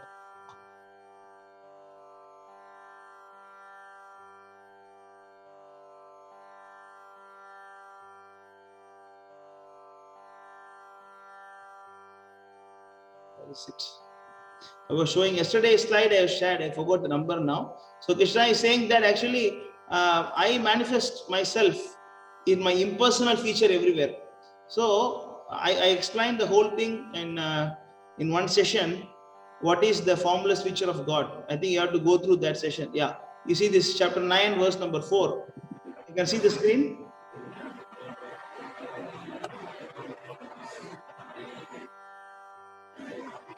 You can see the screen. You can read this, Ayyappa Prabhu. Yes, Prabhu. No, I speak. Read this. Maya Tata. No, it's okay. Read English. Read English, okay. By me, in my unmanifested form, this entire universe is pervaded. All beings are in me, but I am not in them. So this is the impersonal feature of God. His unmanifested form. So Krishna said it is my form. So it is not Shiva's form. So it's the people's misconception that they are thinking that the formless God is Shiva, like that, etc. etc. Yes, it is misconception. It is misconception. Lord Shiva has form. How he has no form? He has form. He is such a beautiful form. Why he has to be formless? He has a form. It is people misconception. It's it's very powerful personality. That's what I say, that Lord Shiva's glories are known to Vaishnavas more than the Shiva devotees. They don't know Lord Shiva's glories. If you want to read Lord Shiva's glories, you have to read Bhagavatam. He is such a wonderful personality, Lord Shiva. Very, very topmost personality. So you have to read Bhagavatam to understand Lord Shiva's power. And then Vishnuvardhan, Prabhu, Sunday we have class. Yeah, no class tomorrow. I have another session every Sunday. I give Tamil class. So no session tomorrow. And this day 5 continues on Monday. So tomorrow one day leave for you. You can go through the other day presentations. What is difference between karma and akarma? I explained the session. Karma means you are doing action by expecting result. Akarma means you are doing action without any result. I gave an example that I am talking and you are hearing, and this is akarma, because we are doing this without expecting any material result. Right? I don't expect any money by talking, and you don't expect any money by hearing. We are just hearing, we are just doing our job without expecting any material profit. Right? This is karma and akarma. And So Prabhu, a student is studying in the class, like the 12th standard of the graduation. So which type of yoga is important for the student? Is that a Jnana yoga or the Bhakti yoga? Which student? Both, Prabhu. All of us are students. Yeah, all students. Who is not student here? See, all the yogas are equally good, you know. You can choose whichever you want. It is not bad, this is bad, that is bad. It is not like that. But we are talking about what is possible now. That's what we see. Just like for COVID-19, we can say maybe the Russian vaccine is better, the Italian version is better, maybe that you can German version is better, but Covax is available better. in India, you know. Yeah. In India, you have to see that first. Which is best is another thing, but what is available now? But Bhakti Yoga is the best, and also it is available for this age. In Kali Yuga, this is the only way. You know?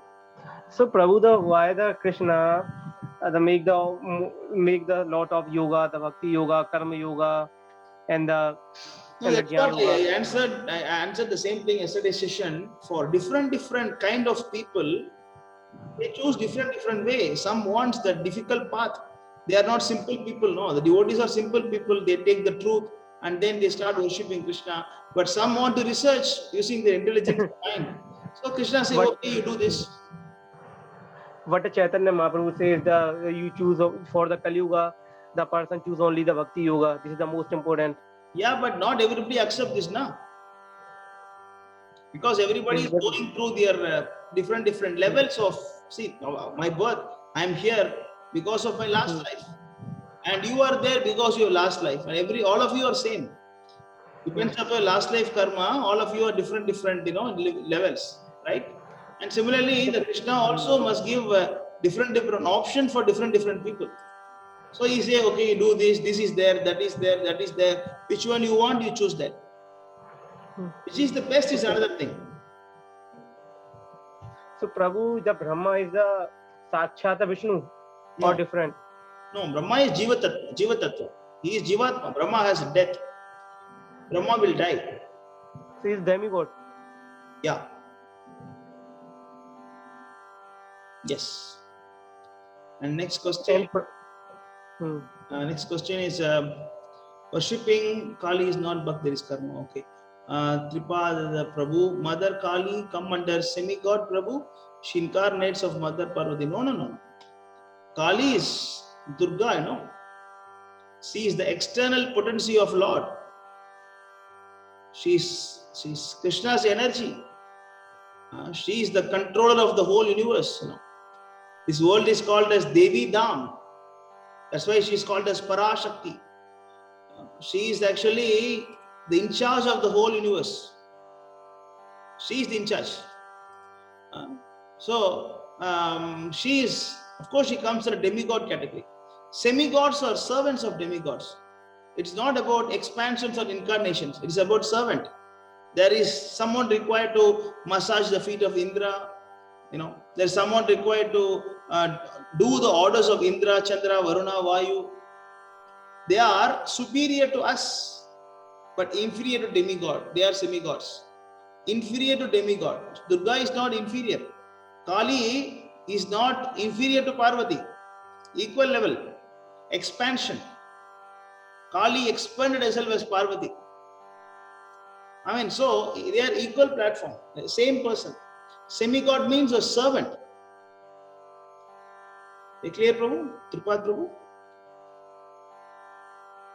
Yeah, Prabhu. Clear. Thank you. Amit Prabhu, what does Bhakti Yoga consist of? Do we try to meditate Krishna at all time, or do we chant according to some prescribed method, or do we follow some sects or religion in orthodox manner? In short, how should we practice Bhakti Yoga? That is tomorrow's session. So we wait for, not tomorrow, Monday session. We wait for Monday. Detailedly, we'll discuss about Bhakti Yoga. Okay. Please zoom it, Prabhu, to read. Okay, I'll see that. Another question, Prabhu. Going by the difference between Karmi and Karma Yogi, how should one perceive earning of one's livelihood? Not everyone is fortunate enough to have job which is connected in some ways to spiritual masters. That's what we are saying, that Karma Yoga is not possible for this age. Karma Yoga means, you know, it's not easy thing.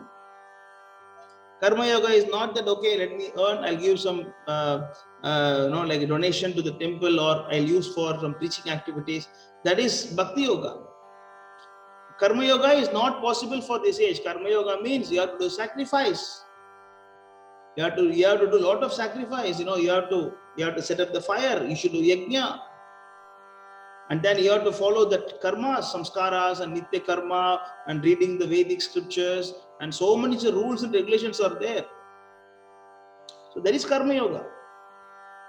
Karma yoga is difference between action and Krishna consciousness. That is why in 5th chapter, Prabhupada called it as action and Krishna consciousness. See, bhakti sometimes is confused with karma yoga. Bhakti is not karma yoga. Karma yogi has desire to enjoy, has some selfish desire.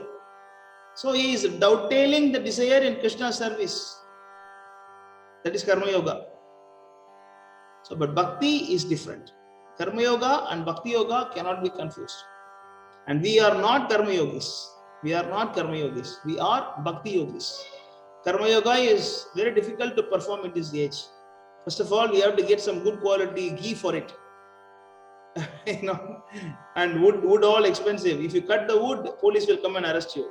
We cannot cut the wood. There is no fire available. There is no ghee available. And it is very expensive to perform all the yajna in this age. And there is nobody to teach the Vedas to you. And who will teach you Ritveja, Yajurveda, Sama, Atharvana? Who will teach you? There is no proper brahmanas in this age to teach all this. So the karma yoga is different than bhakti yoga. So how should one perceive the earning of one's livelihood? That we have to see in day after tomorrow's class. You asked this question, I will answer you about bhakti yoga. So not everyone is fortunate enough to have a job which is connected in some ways in spiritual masters. No, you can link anything in Krishna's service. Rupa Goswami says in Bhakti Samrata Sindhu, Enatena prakarena mana Krishna niveditau. Some or other you engage yourself in Krishna. That is bhakti yoga. That is actually, so it is possible. Is it clear, Amit Prabhu? Is it clear? So I will answer you bhakti yoga questions on Monday, because we have a full session for it. Clear, Prabhu? Yes, Prabhu. Thank you. Thank you. So we'll go to Ayyappa Prabhu. Karma yoga is akarma. No. Karma yoga is karma. Bhakti yoga is akarma. That is why it is called as karma yoga, not akarma yoga. You are engaging your karma as prescribed by the Shastra. Just like you do an yajna to get one child. Yes, you are getting child based on that prescription of the Shastra, but you will go through the sufferings because of the child and also happiness because of the child. Some Puranas, they will say that the Chitraketu story. In Chitraketu story, that Angira, the Rishi, he will give a blessings to Chitraketu. Okay, you give this sweet to your beloved wife. She will conceive and she will get a baby. And because of that baby, you will get happiness and distress. That is karma yoga. So you want a child, okay, I'll give you the method. So you follow the guru and he gives a medicine. And then you follow that and the guru says you will get happiness and distress. Anything you achieve through karma yoga, it will also give happiness and distress. But distress will be less. And you have very less sinful reactions for it. But what happens is that karma yoga, when you do in the proper way, as we saw in today's slide, that will gradually release you from bondage. I think it is chapter 3, verse number 29 or 31. Let me see where it is. Just now we saw here.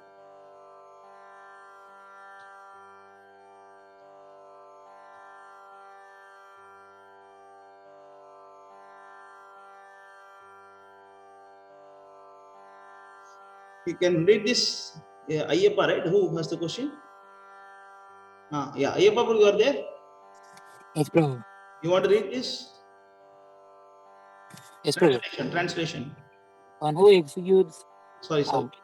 work done. No, not this. This one. Yeah. One who executes his duties according to my injunctions and who follows this teaching faithfully without envy becomes free from the bondage of fruitive actions. So when you execute the karma yoga, then only you become free from the bondage. After you keep on doing this karma yoga, at one stage you'll become free from bondage. So when you do karma yoga, that you are also subjected to reactions. But since you are doing in the prescribed way, slowly you will lose your interest for enjoying the senses. At one stage you will say, why I need all this? Let me cultivate on knowledge. Understand? Yes, Prabhu. Okay. And Vishwajit, how to make So the karma yoga is it will slowly take us to the path of bhakti yoga. it will take you gradually to Jnana Yoga. Yes, Jnana yoga, by knowing about Krishna, then we'll go to Krishna. Yes, through bhakti yoga. Jnana to Dhyana, Dhyana to Bhakti. Jnana to bhakti. Yes. Vishwajit, how to balance between spiritual life and material life? So you make your life spiritual. That is Bhakti Yoga. We discuss on Monday. This question you keep it reserved for Monday. So okay, that is the thing. Any other questions anybody has?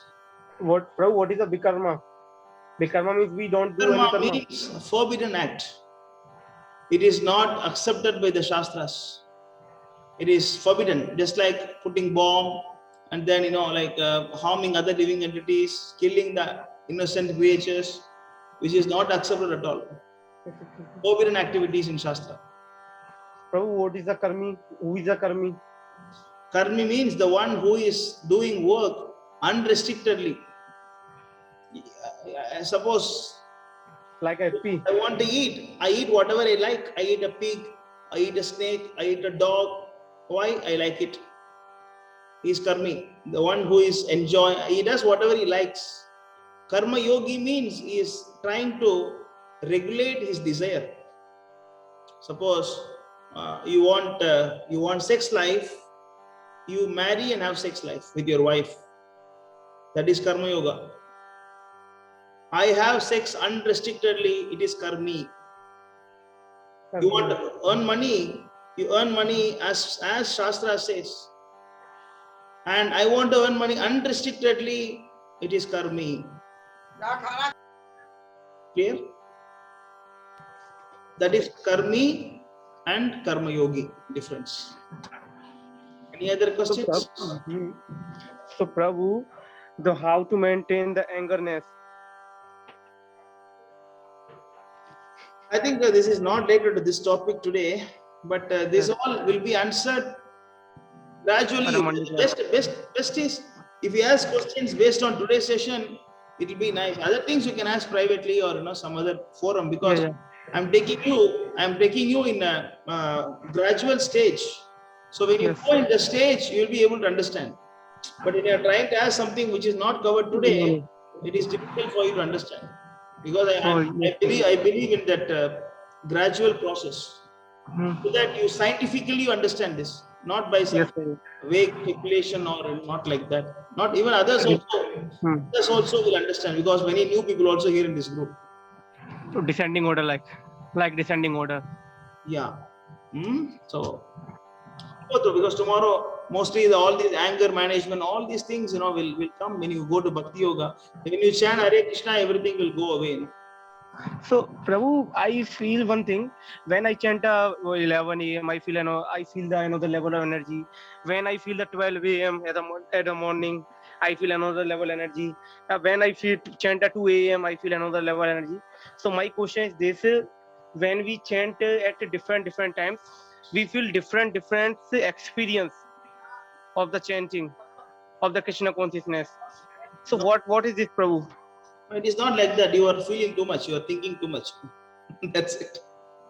You are thinking too much. Prabhu, actually, it is there. It is there, but not for different time. But when you chant Hare Krishna in the Brahma Muhurta time, that has better result. Actually, I see an incident. An incident happened with my sister and me. When we chant the Hare Krishna Mahamantra, a mice come and he hear the chant Hare Krishna Mahamantra, and we complete the Tulsi Aarti and everything, and they touch my sister's feet and they go away, and we follow this incident. more than 20 or 22 days, and we offer the bhoga for mice, and mice accept the bhoga, and after 1 month, we feel the mouse is disappear. What disappear? The mice. Moist. What is I moist? say, Prabhu, I say when we chant, the mice come, and the mice hear the Hare Krishna Mahamantra. He's saying that Hare Krishna. mouse will come to his home and hear Hare Krishna Mahamantra. Okay, don't think too much. Actually, Prabhu is like like Saravadi. I mean, don't think too much. That's why when Prabhupada was one devotee asked Prabhupada, one devotee was chanting Hare Krishna, he asked Prabhupada, when I chant Hare Krishna, I feel light here. What I should do? You know what answer Prabhupada gave? Just chant, the light will go off. Prabhupada said, you keep on chanting. After some time, the light will get off also. So don't think like this, because we are not chanting Hare Krishna for expecting any result like this. We are chanting Hare Krishna to simply remember Lord. We are engaging our tongue in Krishna service. Don't go to any sentimental way like this. Then there will be like a Christians or other religions and who are on the sentimental platform. No, we are not in that category. We are simply engaging our tongue in the service of the Lord. So we are not here to give some testimonies. Just like other religion, they give testimonies. Oh, I was praying to my Lord and I got this, I got that. No, it is not like that. No, we are not doing for any of this. That is actually Nama Aparat. When you think like that, is Nama Aparat. I do this, I get this result. I do this, I get that result. It is not like that, So it is beyond that. Anyway, it is about the chanting. It is not for today's session. So I will reserve it for chanting. There is a special day for chanting. So anything else based on today's session, you can ask. You keep it restricted to today's session. So that's why you will get some clear understanding. If nothing else, we can finish. Any other question from today's session? Prabhu, a person asked me question on the yesterday session. He say that Krishna create everything. So who is the creator of the Krishna?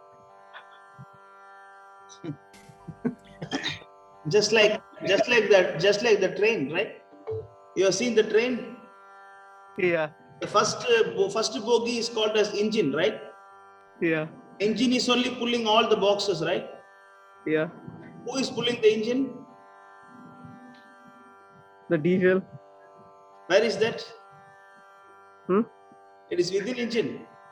Whatever energy required to pull itself and pull all the other compartments are within the engine.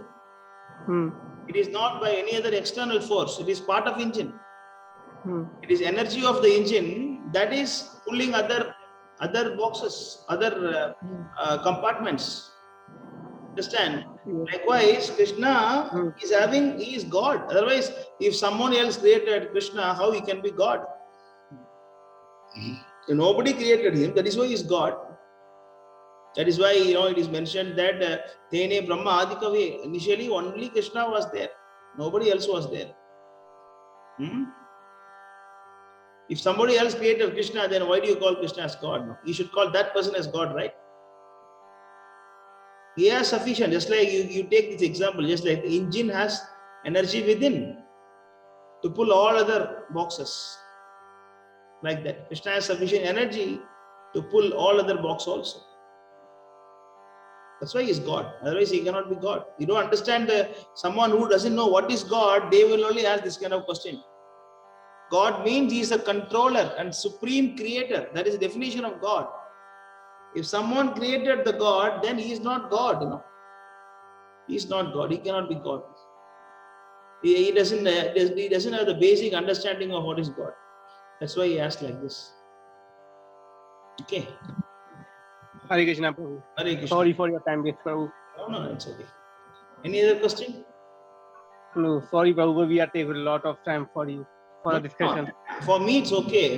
For others, I'm here in your service. I want to answer all your questions. I'm here for that. Be happy that all of you have come. Narayana desired to create people because of this thought. See, Ayyappa Prabhu shared something. Yeah, you can go to 10th canto, 8th chapter also, purport slope, lot of similar verse. Vishwajit, you go to 10th chapter, 18th verse, purport, you will know about that question.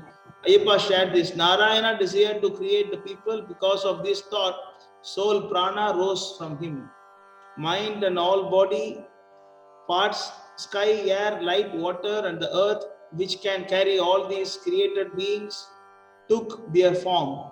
From Narayana, Brahma was born. From Narayana, Rudra was born. From Narayana, Indra was born. From Narayana, those people who rule these human beings were born.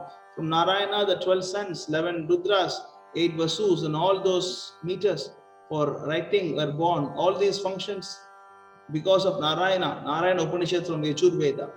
Very good. It's a good thing. Okay, you read this, huh? Okay, thank you very much. If no questions, we can wind up today's session. So, thank you so much. So tomorrow, no session. I have a Tamil session tomorrow every week. It is called as Geethai Kattam Padai, the path shown by the Gita, where I'm giving Tamil class one day, one week, one sloka, like that. That session is there for tomorrow. Those who are Tamil speaking devotees can participate. That is by 7:30 p.m. India time. So Singapore time it is 10 p.m. or you can calculate for other countries. So 7:30 Indian PM, we can see tomorrow those who speak Tamil. Otherwise, we will continue on Monday. Monday we'll discuss about what is Bhakti Yoga. That is a day 5 session. We'll discuss what is Bhakti Yoga, right? Thank you very much. Thanks again for those who are coming. Jai Shri Prabhupada. All glories to you. Hari Bol. Hare Krishna. धन्यवाद प्रणाम प्रभु हरे Krishna Hare Krishna. Hare Krishna, Prabhu. Thank you. Hare Krishna. Jai Prabhupada. Jai Srila Prabhupada. Jai Prabhupada. Hare Krishna. Hare Krishna, Prabhu. Dandavad Pranam. All glories to Srila Prabhupada. Hare Krishna Prabhu. Dandavad Pranam. All Shri Prabhupada. It is what time now? It is 12:24, Prabhu. Morning. 9:54, Prabhu. Hare Krishna. Shivakumar Prabhu also, both of you. It's a very, very late night for you and Shivakumar Prabhu. Yeah. Thank you very much for coming this time. Sure, Prabhu. Tomorrow I will join for the Tamil class, Prabhu. Yes, Prabhu. Please join. Okay, Prabhu. And you can tell all your Malaysian devotees also to join. Can, Prabhu. Can. I'll try to invite all of them. Thanks. Very good. Hare Krishna. Bye-bye. Bye-bye.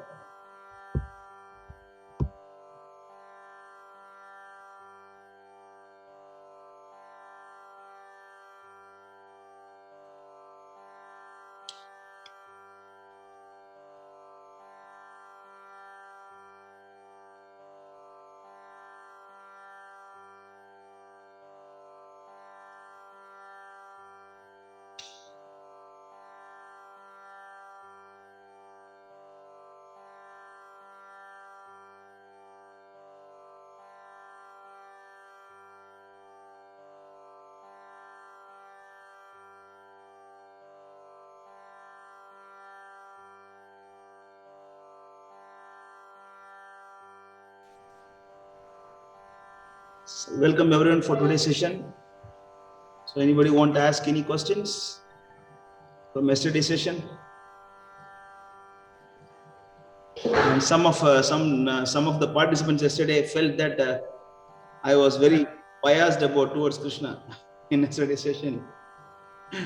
Somebody gave a feedback that you are too much biased to Krishna. You are not talking of other devatas. So we just share what we see in the scripture, no? We don't try to create something new, but still. That's why we say that, unless you have open mind, it is very difficult to understand Vedic conclusions.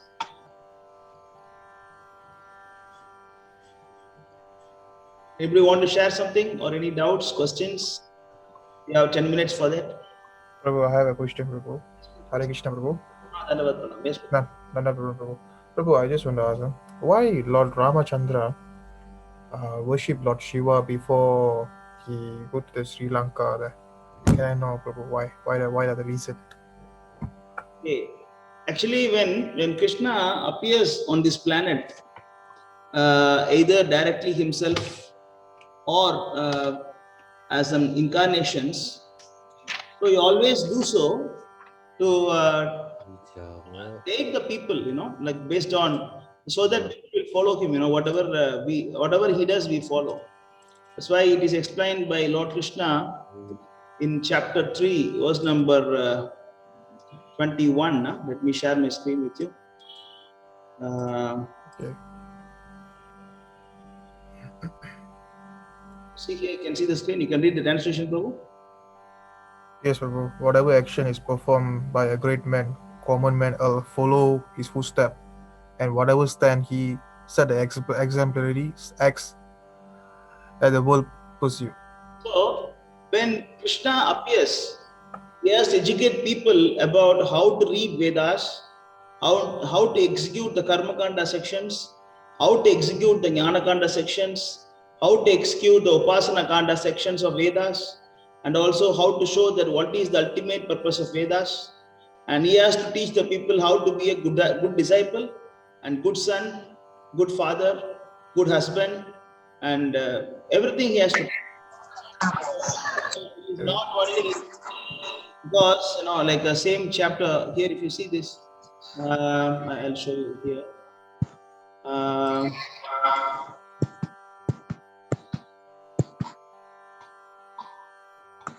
Same chapter.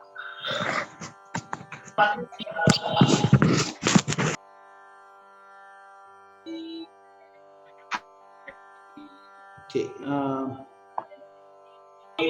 Hare Krishna, Prabhu. Yes.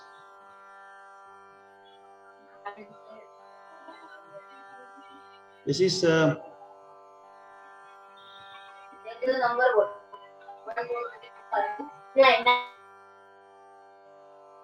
okay. You can keep on reading for. You can continue this. It's a continuation. No, you read that verse just now, right? Whatever a great man follow, this is a continuation. You can read this. O son of Partha, there's no work prescribed for me within all the three planetary systems. No, I am in one of anything, nor I have anything to obtain anything, and yet I'm engaged in work. Mute the mic, please. Except Tripada Prabhu. You read this, Prabhu. Read this. For if I did not engage in work, O Partha, certainly all men would follow my path. So whatever Krishna does not execute when he is taking incarnation in this world, whatever we are going to follow. So he's shown example how to respect the father, how to respect the demigods, how to respect the Vedas, how to respect the Acharya. First of all, why did he go to Gurukul? Why? What is there for him to learn? He's supreme person, right? Yeah. Why he has to go to Gurukul? Why he has to serve the spiritual master? Why he has to listen to the father Dasaratha and go to Vanavas for 14 years? So why he has to be chaste only for one wife, Sita? I mean, these are all to set example. Okay, then here he will continue like that. See, this is the most important thing. You read this? As the ignorant. Yes.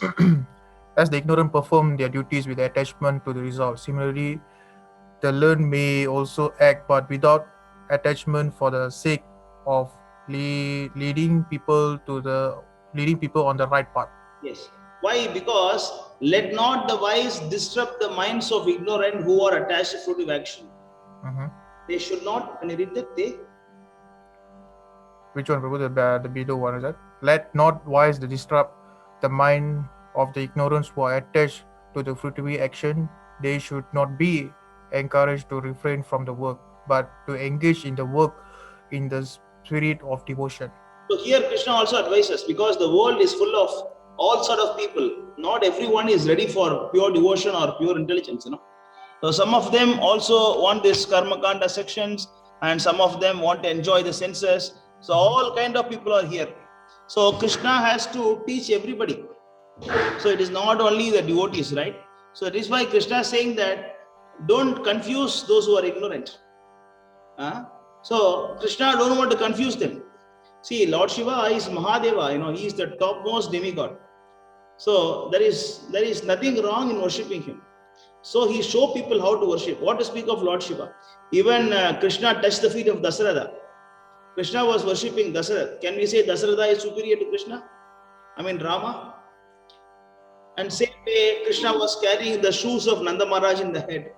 So Yeah. can we say that Nanda Maharaj is superior to Krishna? Okay. Krishna was washing the feet of Sudama.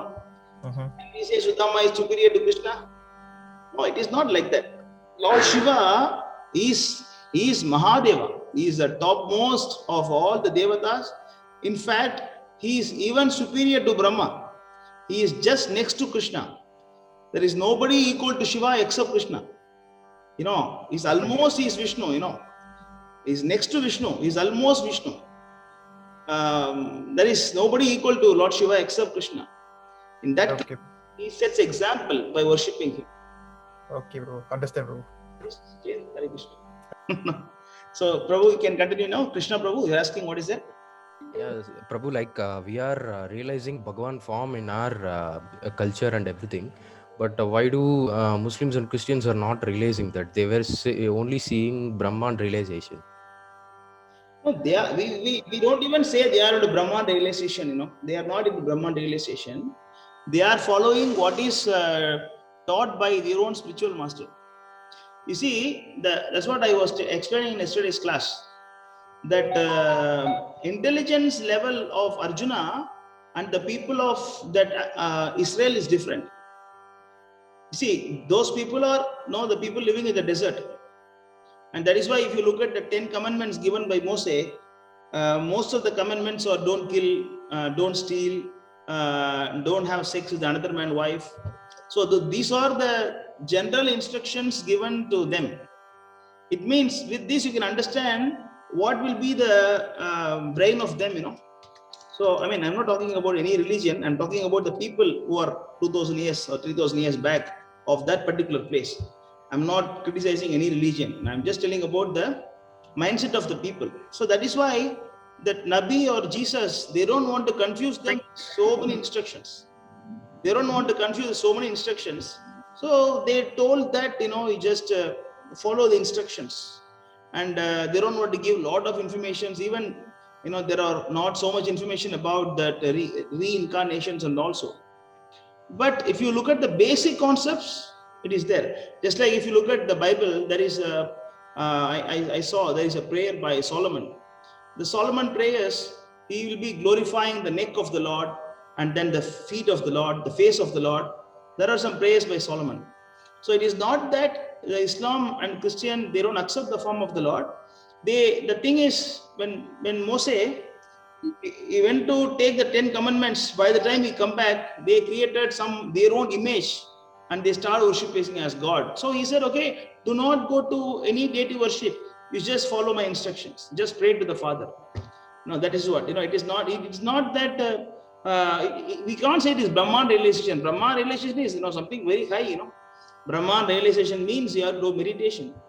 And through meditation, you are merging your consciousness to the cosmic consciousness. You understand? Then you are seeing Lord everywhere. Now, that is Brahman realization. But the Muslims and Christians, they don't do that. They believe the superpower as Allah and or the Father in the heaven. Same like Vaishnava philosophy. He is the God. But the thing is, they don't want to give form for the God. Since it is not given by their prophet, and they don't want to give. And why the prophet did not give? Because he don't want to confuse them with a lot of information. Because they are very simple people, and not very intellectual in those days. But Arjuna is different. No, Arjuna is very, very intellectual man, and he's a pure devotee of Lord from his birth. And he's coming in a very, very respected family. Naturally, he is very knowledgeable. So when he talked to Arjuna, Krishna talks about everything very, very detailed. That is the reason. It is not that they are worshipping some Brahman realization. No, these are very, very high. Clear, Prabhu? Yeah, Prabhu.